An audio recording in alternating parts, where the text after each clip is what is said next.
Hello, people of the world watching videos on the internet that have to do with cars. Welcome to this, my 1991 Toyota MR2 Turbo, aka Mr. Dose. If you're new and you like to get caught up on the very first video where I bought Mr. Dose like half a decade ago, up above my head is a link to maybe that video, or also could be a real true documentary about the first pigeon air traffic controller. I know some of you saw this part coming. Yeah, obviously I gotta watch it before I work on it. Now, to get everyone up to speed, whether you're new here or a subscriber coming back and you've missed out on some videos on the car, after doing the essential restoration of the MR2, I did a full standalone engine management system and rewired the car from scratch with a wire-in harness on the back half of the car. I did the fuse box, all the relays, everything myself, got the car running, and it is tuned on a base map, essentially the power level of a stock MR2 Turbo. Now, before this thing can go on a dyno and get tuned on both 91 octane as well as ethanol, because it will be flex fuel compatible, there are a few things that I wasn't quite happy about with the car that need to be addressed. There you go. Now that this thing is clean, you're probably wondering what I even have to do to this thing, but there's actually quite a few things now that it's gotten a proper shakedown. Oh geez, those things heavy. Mid-engine car life things. Firstly, I need to get this inferior crap off of here that does not do the job. Disconnect. Alan, what size are you, Alan? So I've been getting asked a ton from a lot of you to make some more Spotify playlists, and I have made one for the MR2, which it's a 1991, so you can put 2 and 2 together. Dos. It's 100% free for you. I get absolutely nothing out of it other than pure satisfaction of I got to make you guys all a playlist and you can listen to it. So.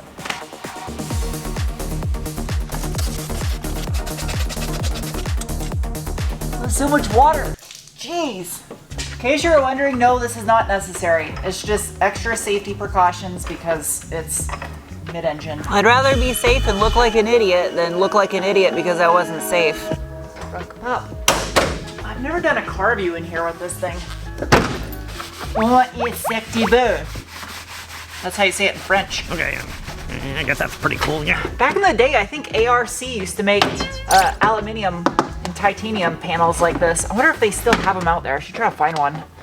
Back on the topic of supporting modifications, one of the things this thing was lacking, back up and go, was adequate cooling power. The aftermarket fans that were on here were just not cutting it. There we go, out. I get to free up a giant spot on my shelf. Maybe eventually I can clean up this mess in the corner. This thing's so covered in dust because I've literally had this for about a year now waiting to put it on the car. So these are not sponsored. I bought these because they're good. Oh yeah, that thing's meaty. It's absolutely massive. The holes aren't the same, but these new cooling fans will have over double the cooling capacity CFM-wise as the old ones, while still staying within the acceptable amperage range of the factory wiring. I should have plenty of clearance. There's a lot of space up there. Oh yeah, tons of room up in there. A hole right about here, there, about there. All right. What's up, spin? I'm orienting the fans so one is upside down from the other. The only reason why I'm doing that is so the cords are both in the center for cleaner routing. It doesn't change the flow or direction of the fans. It's just merely for cosmetics. I should have some other stuff in here. This will look a lot more OE, other than the fact that my washers aren't gold zinc, but it's whatever. I needed this weird big washer. Put that guy right there. Oh yeah, that's perfect. Yeah. Oh, I'm dumb. I put that fan on wrong way. Well, today's video already cost me $2,200 to make. My camera fell off the tripod and my 15 to 35, it bit the dust. Thankfully, my filters look like it protected the glass on the lens. 'Tis okay. That's what camera repair stores are for, and I have a bit of a stockpile of different lenses to get by for now. I used the factory Toyota plug when I did this, so it'd be plug and play, so I need to see if I can... Instead of de-pinning the plug, because the terminals are a lot larger in here, and I don't want to have to destroy them, I'm sure someone's gonna have a problem with me using a lighter instead of a heat gun, but my heat gun broke, so I gotta use what I got. Gotta get that solder really hot. You'd think this thing would melt, but it doesn't. It's designed to get hot. Some Tessa tape to clean things up.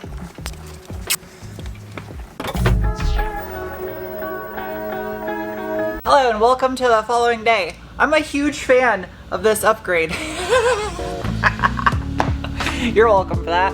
I also have the perfect solution for all those old holes. They fit perfectly.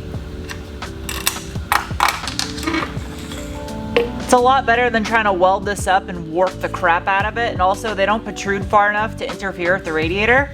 And just to be a little extra, I ordered some of this stuff, the exact width. That should be enough just to get it in there. It's gonna put a little bit more weight on the nose of the car also, which helps with this thing's balance since it is rear biased. Yep. This part really wasn't that necessary, but I like to be unnecessary. There. Extra tabs. I put a little bit of foam on here also, so that way it's not just metal on metal rubbing. And that, ladies and gentlemen, is how baby robots are made. Perfect, perfect, perfect. And yes, I do fail to filter thoughts out before I verbalize them. It's a problem I have. One of these is for the fan 1 circuit. One of these is for the fan 2 circuit. Each one has its own relay, 30 amp rated. I'm gonna ops check this without having to run the car. So I'm gonna bypass basically the relay here and just send power down through to the fan to get it to kick on. Make sure that splice job works. The top 2 terminals here, I think. All right, that fan works.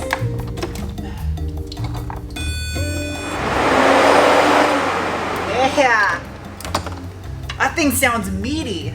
Whilst I'm at it, my fog lights recently had stopped working, so while I'm in the fuse box, I need to address that. Just real quick, because I have done stuff on the back side of this box and make sure there's no loose terminals. Because by the look at it from the top, it looks like one of the little blade connectors is bent and it's pushing down when you snap the relay in place, and that very well could be the issue. Reason being is these aftermarket relays, the inside blade portion that slides into the terminal is just ever so slightly different size than the factory genuine Toyota one. Aha!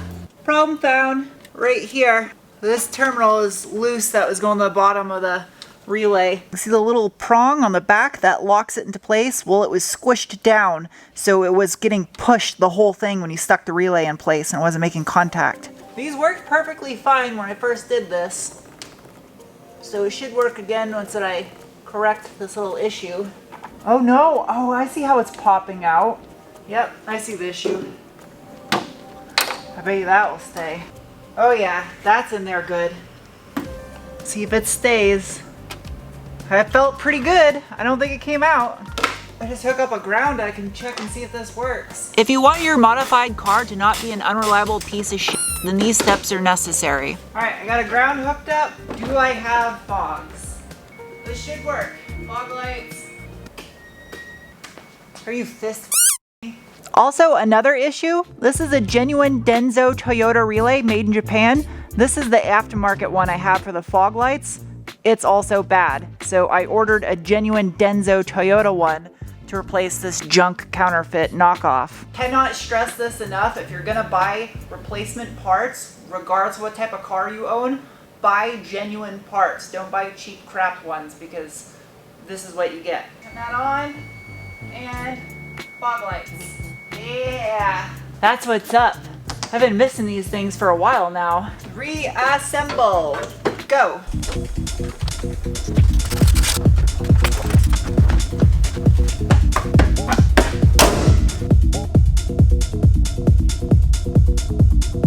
I guess it's safe to say I've been stockpiling parts for the MR2 for the past year, because this is everything I have for today to put on. These were incredibly hard to find.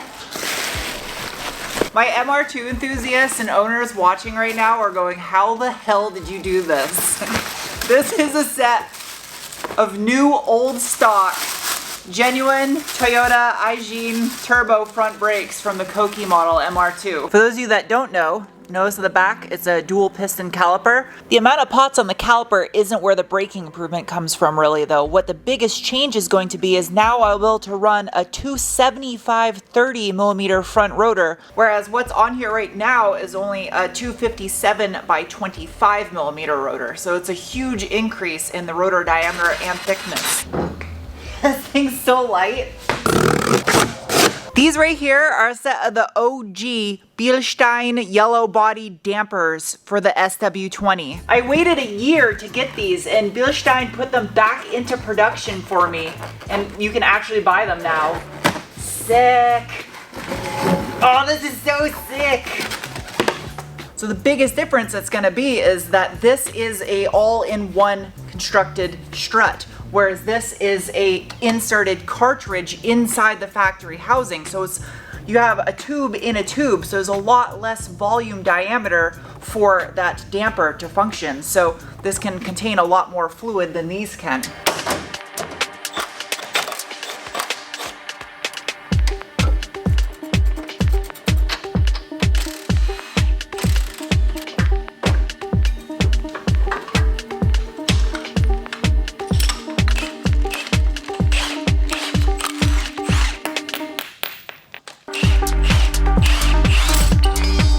The springs I'm running on the car are an old school set of H&R Sports from the late 90s, around 2000 or so. I actually do like the springs, especially like the ride height. It's a 1.4, 1.3 inch drop. And whilst I'm at it, gotta make sure my spring perch is nice and clean before it goes back together.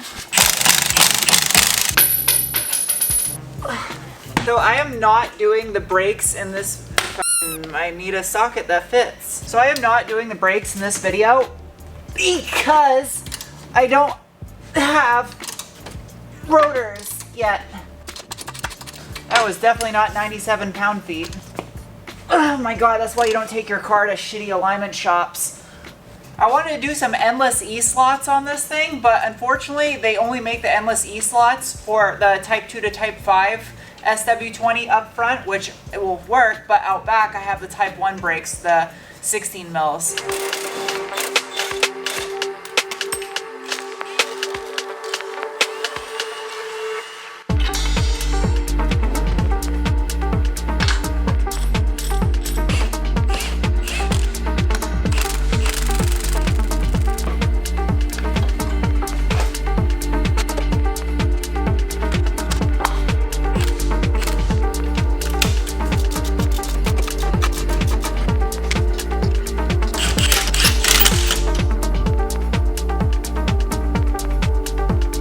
I didn't anticipate taking 4 days on this video, but there's going to be 2 videos worth of work to do with the MR2. Last night I was able to track down a set of the 22V 22mm JDM turbo rear calipers off a revision 5 car actually. They're used, but they're off a 99 MR2, which was the last year of these things in Japan, and they're in really good shape. I might not even need to rebuild them, but I did buy a rebuild kit from Toyota for the calipers as well. Which means that I will have a brake upgrade video coming for this thing once all the parts are here, because I'm gonna get the endless rotors and stuff for it as well.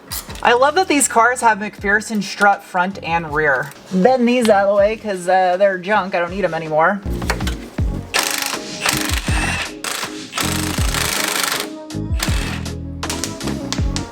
Some safety wire around this so it doesn't droop and put strain on the rear axle. You ever take stuff apart on your car so many times and put it back together that it's literally like muscle memory?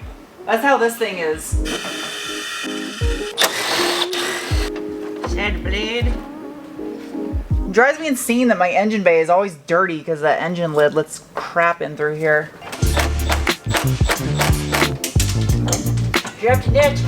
So the adjustable shock inserts that I have in here are Coney Yellows, and back in the day they used to make a full shock body like Bilstein, but they stopped supporting the SW20 MR2 chassis. So it's awesome that Bilstein now makes them again for this car. If you're wondering when I'm gonna get back to work on this thing up here, I'm gonna have another video coming up for you guys on the MR2, address some stuff in the engine bay, and then I will get back to work on the Celica, which I really want to get finished up because I've been sitting on my new project car for like 7 months now. Not literally. I didn't sit on it. I sat and I drove it. Clear. I love that it's a yellow satin finish, not gloss. Slide that there. Okay, this part is a pain. You gotta rotate the shaft so it aligns with the notch on the bottom side of the upper perch. So I can just turn it.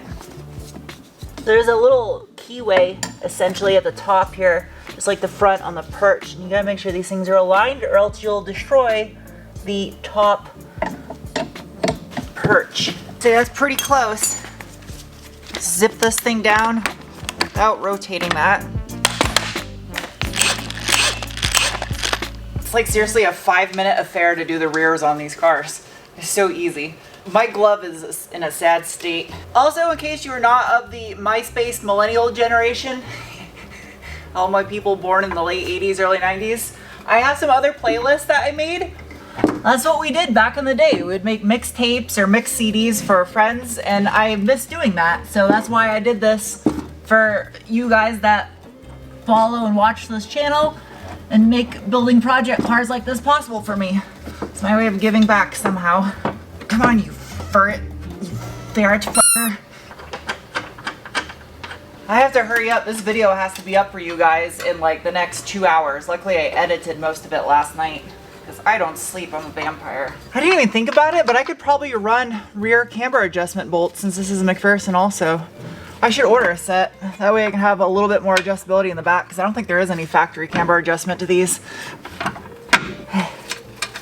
There you go. I think you guys get the point. I don't need to film the other side, so I'm gonna edit the rest of this, get it up for you guys. And also let me know in the comment section below if you want me to do a live stream this week, because it's been a while and I like having a chat with you guys and getting a chance to answer questions live. So one more video coming up on this and then straight back to work on this thing so I can get it to fire up for the first time and hopefully wrap up the project in general. And also I will have another F350 come and swap Super Uti video coming for you guys this month also. And obviously car reviews. So thank you guys for watching. I'll see you soon with another video. Bye.